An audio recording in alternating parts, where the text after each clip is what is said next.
শুভ সকাল। আজ সকাল সকাল তোমাদের জন্য কিছু লাল জবা নিয়ে আসলাম। এই লাল জবা এমন একটা সুন্দর ফুল, দেখতে তো ভারী সুন্দর লাগে, আর এই জবা ফুল দিয়ে পূজা দিতে কিন্তু ভীষণই ভালো লাগে। তো এই জবা গাছগুলো আমার বাড়িতে শুধু ঠাকুরের পূজা দেওয়ার জন্যই আর কি ফুটে আছে। এই গাছের ফুলগুলো দিয়ে আমি শুধু পূজাই দিই।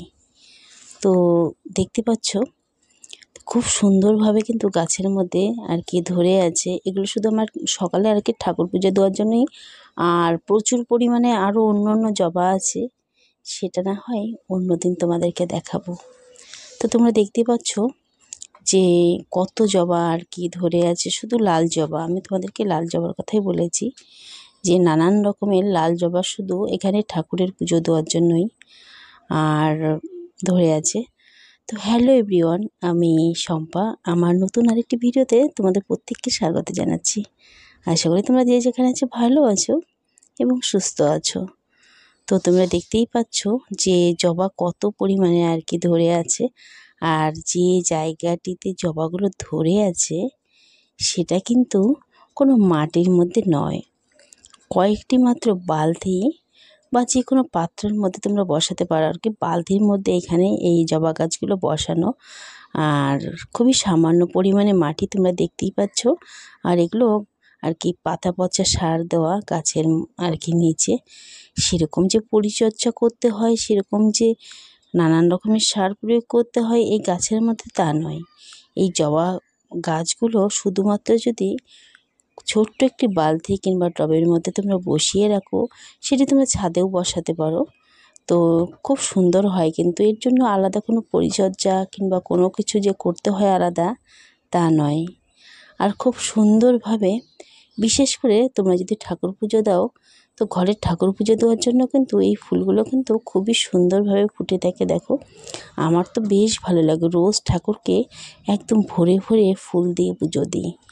তো সকাল সকাল যদি ঘুম থেকে উঠে এত ফুল দেখি, আমার কিন্তু সকালবেলাটা ভীষণই ভালো আর কি হয়ে যায়, মনটা তো ভীষণ ভালো হয়ে যায়। তো তাই ভাবলাম আজকে অন্য জবা নয়, শুধু লাল জবা কিছুটা তোমাদের সঙ্গে শেয়ার করি। আর একটা জিনিস ভুলে গিয়েছিলাম, জানো তো, সেটা হলো কয়েকটি জবা আমি ঠাকুরের জন্য তুলে নিয়েছিলাম এখান থেকে। যাই হোক, কয়েকটি জবা কমে গেছে। তো তোমাদেরকে আগেই বলেছি, এটা কিন্তু আমার ঘরের সামনেই, আর এটা কিন্তু আমার সেই ফুল বাগানের মধ্যে নয়, এটি আলাদা জায়গায় শুধু ঠাকুর পুজো দেওয়ার জন্য আর কি ফুলগুলোকে রেখেছি। তো আমার এই ঠাকুর পুজো দেওয়ার জন্য লাল জবাগুলো কেমন লাগছে আর কেমন হয়েছে তোমরা অবশ্যই কমেন্ট করে কিন্তু জানাবে। তো তোমরা দেখতেই পাচ্ছ, এটা কিন্তু সেই পঞ্চমুখী জবা নাকি বলে।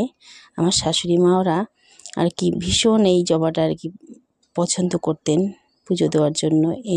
তার সঙ্গে দেখো কিছুটা লাল জবাও আছে।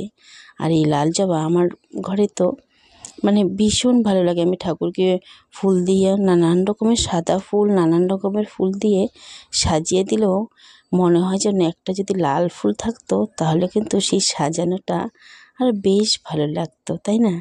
দেখবে সব সাদা ফুল দিয়ে সাজিয়ে দিলে তার মাঝখানে মাঝখানে দুই একটা লাল ফুল দিলে বেশ ভারী সুন্দর লাগে। এক কথায়, লাল না হলে কিন্তু কোনো সৌন্দর্যই আর কি ঠিকঠাক মতো ফুটে ওঠে না, এটাই একটা ব্যাপার। তো দেখো, লক্ষ্মী জবা, নানান রকমের জবা কিন্তু এখানে আছে। শুধু লাল যেগুলো জবা লাল লাল রঙের হয়, ওগুলোই এখানে আর কি বসানো আছে। তো যে যেখান থেকে আমার এই ভিডিওটা দেখেছো, প্রত্যেককে ধন্যবাদ জানিয়ে আমি আর আমার ভিডিওটা বেশি একটা টেনে বড় করছি না। তো প্রত্যেককে ধন্যবাদ জানিয়ে এখানেই শেষ করছি। ভালো থেকো তোমরা প্রত্যেকে।